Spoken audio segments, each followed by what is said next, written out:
Hello friends, once again welcome back, and this is a series of section 10.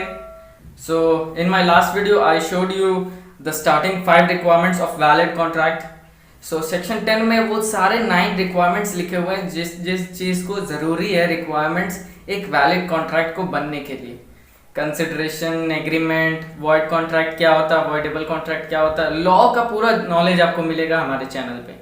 So without wasting any time, let's begin with our sixth topic, sixth requirement. Now what is sixth requirement, my friends? Legal relationships. Legal relationships देखिए point number 1 में लिखा हुआ है, there should always be any type of legal relationship between the parties. जिस भी second party से, opponent party से आप कॉन्ट्रैक्ट कर रहे हो उसे एक लीगल रिलेशनशिप रहना चाहिए. लीगल रिलेशनशिप, डोमेस्टिक रिलेशनशिप्स नहीं रखना चाहिए. डोमेस्टिक रिलेशनशिप्स में आते हैं आपके पेरेंट्स, आपकी वाइफ, एग्जाम्पल ले रहा हूँ मैं फ्रेंड्स, ठीक है, वाइफ हो गई, ब्रदर हो गए, या कोई भी आपके डोमेस्टिक रेलिवेंस में आपके नेचर में आते हैं. उससे अगर आप कॉन्ट्रैक्ट करते हो और अगर आप वो कॉन्ट्रैक्ट नहीं कर पाते हो तो वो कॉन्ट्रैक्ट एक उसका कोई मान्यता ही नहीं है. डोमेस्टिक कॉन्ट्रैक्ट हो ही नहीं सकता, ठीक है.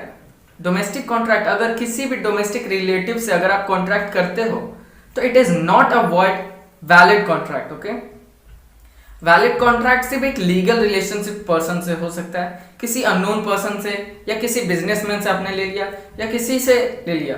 लेकिन आप अगर अपने डोमेस्टिक रिलेटिव से, मदर से आप कॉन्ट्रैक्ट करोगे कि हाँ मैं आपको जब मैं पैसा कमाऊंगा, जब मैं सीए में बन जाऊंगा तो मैं आपके लिए एक नेकलेस बना दूंगा, जेवल्स मैं बना दूंगा आपके लिए, और आप जब पैसा कमाने लगे तो आपकी मम्मी ने आपसे जेवल्स मांगा, ज्वेलरीज मांगी तो आप नहीं दे पाए, तो इसके बदले में आपको क्या कोई पनिशमेंट मिला? क्या कोई लॉ के नजर में आपको कोई प्रिजनमेंट हुआ, इम्प्रिजनमेंट हुआ? नहीं हुआ. यही कॉन्ट्रैक्ट अगर आप अपने ब्रदर से भी करते हैं, आप एग्जांपल लो फ्रेंड, मैं life to day to life example आपको दूंगा. मैं बड़ा भाई, आपका छोटा भाई, आप छोटे भाई को बोले मैं अभी बाजार जा रहा हूँ तो मैं जब शाम को उधर से लौट के आऊंगा तो मैं तेरे लिए खिलौना लेके आऊंगा, एक toy, I will bring a toy for you. Okay, it's my promise. Okay, so is it a contract my friends? No, it's not a contract. अगर आप शाम को आते हो बिना खिलौना लिए, if you come back to your home recklessly, थके हुए, टायर्ड आते हो और खिलौना लेके नहीं आते हो, आपके भाई आपसे बोलता है कि अगर आप खिलौना नहीं लाए, मैं जा रहा हूँ पुलिस में कंप्लेन करने, तो क्या वो कंप्लेन, वो लॉ उसे इंपोर्ट करेगा फ्रेंड्स, रिकॉर्ड करेगा? No, because it is a domestic relationship. लेकिन आप यही कॉन्ट्रैक्ट अगर किसी अननोन पर्सन से करते हो, सीए में बनने के बाद मैं ये कॉन्ट्रैक्ट करता हूँ, इससे मैंने पैसा लिया था, जब मैं सीए में बन जाऊंगा तो मैं इसके लिए जितना अमाउंट का मैंने इससे अमाउंट का पैसा लिया उतने अमाउंट का मैं और उससे 10% अबव में मैं इसके लिए गोल्ड के जेवल्स बनाऊंगा. तो जब आप बन जाते हो, अगर आप सीए में बन जाते हो और आप उस डेट को अगर नेकलेस नहीं दे पाते तो वो अननोन पर्सन कॉन्ट्रैक्ट लेकर जाएगा कोर्ट में या लॉ में कहीं भी और तुम्हारे लिए एक फाइल केस कर देगा. तो this is what I am going to tell friends. Domestic relationship में कभी एक भी वैलिड कॉन्ट्रैक्ट नहीं हो सकता है. एक लीगल रिलेशनशिप तभी हो सकता है जब आप एक अननोन पर्सन से या किसी बिजनेसमैन से आप करते हो. अपने रिलेटिव से अगर आप कॉन्ट्रैक्ट करते हो तो it is never going to be a valid contract. You got my words? ठीक है friends. Now coming on to our seventh point. Now seventh point क्या कहता है? Agreements not expressly declared to be void. Word से, line से भी आपको पता चल रहा है, जो एग्रीमेंट मैंने बढ़िया से एक्सप्रेस ही नहीं किया, क्लियर वे में, क्लियर कट वे में मैंने एक्सप्रेस ही नहीं किया, वो वॉइड ही ना होगा भाई. वैलिड कैसे हो सकता है? सपोज मैंने एग्रीमेंट कर रहा हूँ, ठीक है, एग्रीमेंट में कर रहा हूँ, लेकिन किस मीडियम से कर रहा हूँ मैं, वही मैंने नहीं बताया. मैं कॉन्ट्रैक्ट भेज दिया, मैं एग्रीमेंट भेज दिया हूँ, लेकिन किस मीडियम में भेजा भाई? मेल के जरिए भेजा, टेलीग्राम, व्हाट्सएप, ट्वीट, किसके जरिए भेजा?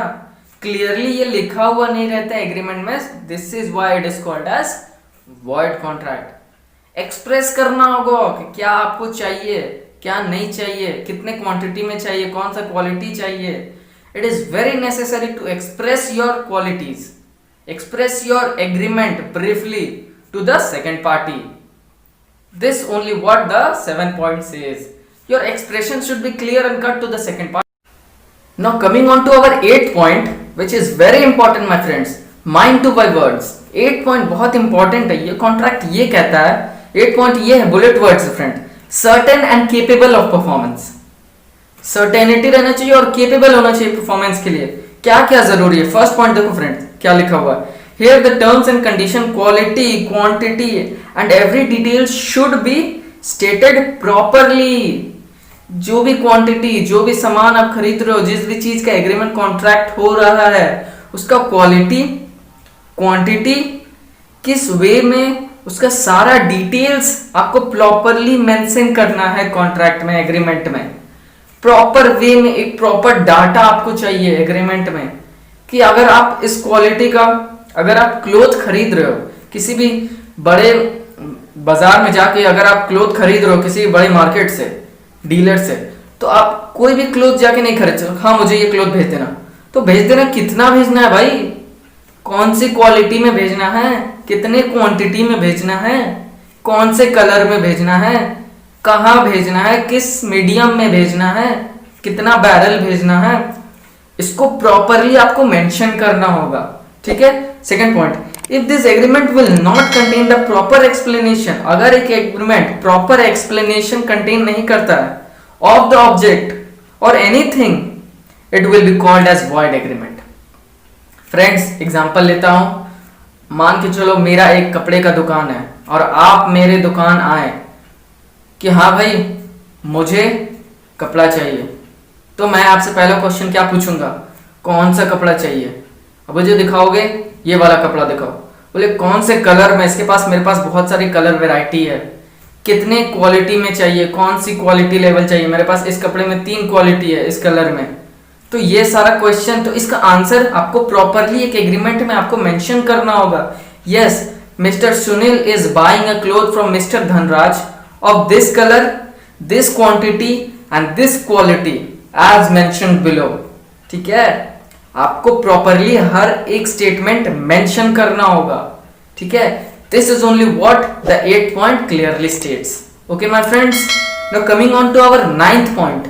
9th point is very easy and therefore very important. The last point is very important always according to law and it's related to law. Legal formalities. Legal formalities, अगर आप कोई भी agreement बनवा रहे हो तो उसके लिए एक इन्फोर्सेबल होना चाहिए। ऑफ कोर्स इन्फोर्सेबल आप कहीं से भी नहीं करवा सकते हो, आपको कोर्ट जाना होगा या लॉ के अंडर सर्विलेंस में आपको आना ही होगा।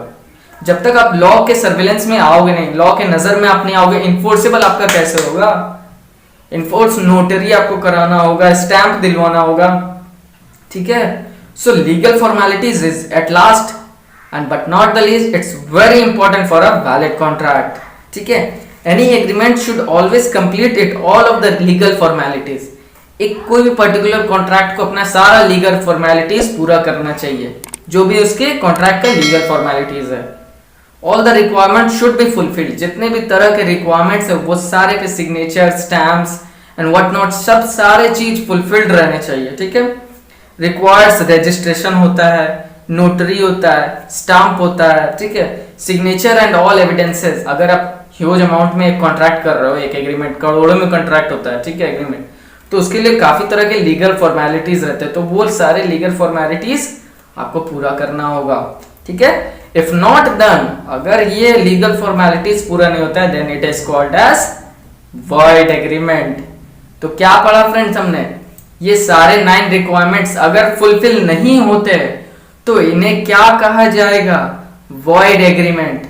ठीक है, और अगर ये सारे 9 रिक्वायरमेंट्स अगर फुलफिल हो जाएं तो इसे हम एक वैलिड कॉन्ट्रैक्ट कह सकते हैं। ठीक है, तो hope you understood my video friends. It's very easy friends, example के जरिए समझना है, जुड़े रहें बस हमारे चैनल से। अगर अभी भी आपने हमारा चैनल को लाइक, शेयर, सब्सक्राइब नहीं किया तो अभी जाके सब्सक्राइब करें और शेयर कर दे सारे सीएमए फाउंडेशन वाले स्टूडेंट्स को। ठीक है, और बेल आइकन जरूर से दबा दें, नीचे एक घंटा बना हुआ है, वो घंटा को अगर आप प्रेस करोगे तो आवाज आएगा, वो घंटा बहुत काम का है। मैं जब भी अपना न्यू वीडियोस अपडेट करूंगा, अपलोड करूंगा सीएमए से रिलेटेड या मॉक टेस्ट से रिलेटेड जो 30 अगस्त को आने वाला है, वो जल्द से जल्द आप तक पहुंचेगा। तो वो घंटा जरूर से दबा दे सब्सक्राइब करके। तो ठीक है फ्रेंड्स, तब तक के लिए thank you, tata, take care.